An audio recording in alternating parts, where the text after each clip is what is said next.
నేను చిన్నగా ఉన్నప్పుడు మా నాయన నాకు అప్పుడప్పుడు చెప్తా అండి, వెనకట బ్యాంకులట కిస్తులు కట్టకుంటే ఇంటికొచ్చి తలుపులు బిందెలు బొందెలు మొత్తం గుంజుకపోయేటోళ్ళట. బ్యాంకు వాళ్ళు వస్తుండ్రంటే అదురుకునేటోళ్ళట. ఊరోళ్ళు కాలు మొక్కినా ఇడిచిపెట్టకపోవురట. అప్పుడు నాకు అట్లా చెప్తే జరంత చిత్రంగా అనిపించింది. కానీ ఇప్పుడు అర్థమైంది బ్యాంకు వాళ్ళు ఎంత స్ట్రిక్ట్గా డ్యూటీలు చేస్తున్నారో. మా నాయన జమాన్లనే కాదు, ఇప్పుడు నేను కూడా కళ్ళారా చూస్తున్నా. మొదలు ఇంటికేసిన తాళం చూడుండ్రి, ఎవ్వరు తీయద్దని బందవస్తు చేసిపోయిండ్రు బ్యాంకోళ్ళు. ఇల్లదే ఈ ఇల్లు, నల్గొండలుంటారు. టైలరింగ్ కోసమని ఇండియన్ బ్యాంకులో 50,000 లోన్ తీసుకున్నది ఈ అక్క. నెల నెల కిస్తీలు కట్టుకుంటూ వచ్చింది. అయితే నోట్ల తిప్పలతో ఈ నడుమ పని నడుస్తలేదట. 2 నెలల కిస్తీ కట్టేది ఉన్నది గంతే. వీళ్ళు ఊరికి పోయింది చూసి ఇంటికి తాళం వేసుకొని పోయిండ్రు బ్యాంకోళ్ళు.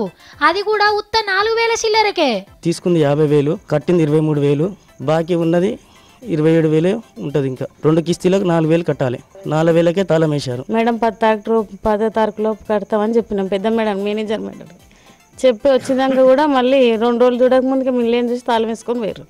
రాత్రిపూట 2 పిల్లలు చల్లటి చలి వణుకుడు పట్టుకుంటా ఇంటి ముంగడ కూసున్నారు. 4 అంటే 4,000 కట్టనందుకే ఇండియన్ బ్యాంక్ వాళ్ళు చేసిన సన్మానం ఇది. తప్పి ఇల్లదే, ఎందుకంటే తీసుకున్నది ఉత్త 50,000, కట్టేది ఒట్టి 4,000. ఇంత పైకం కట్టకుంటే బ్యాంకు మునిగిపోదా మరి. నోరులేని గరీబోళ్ళు కదా, మా ఇండ్లకు తాళాలేయుండ్రి, బిందెలు చెంబులు అన్ని గుంజుకోవన్రి, తీసుకుపోయి జైల్లో కూడా పెట్టుండ్రి. ఈ శిక్షలు మేము అనుభవించాల్సిందే. ఎందుకంటే విజయ్ మాల్యా లెక్క 9,000 కోట్లు ముంచరానోళ్ళం కదా.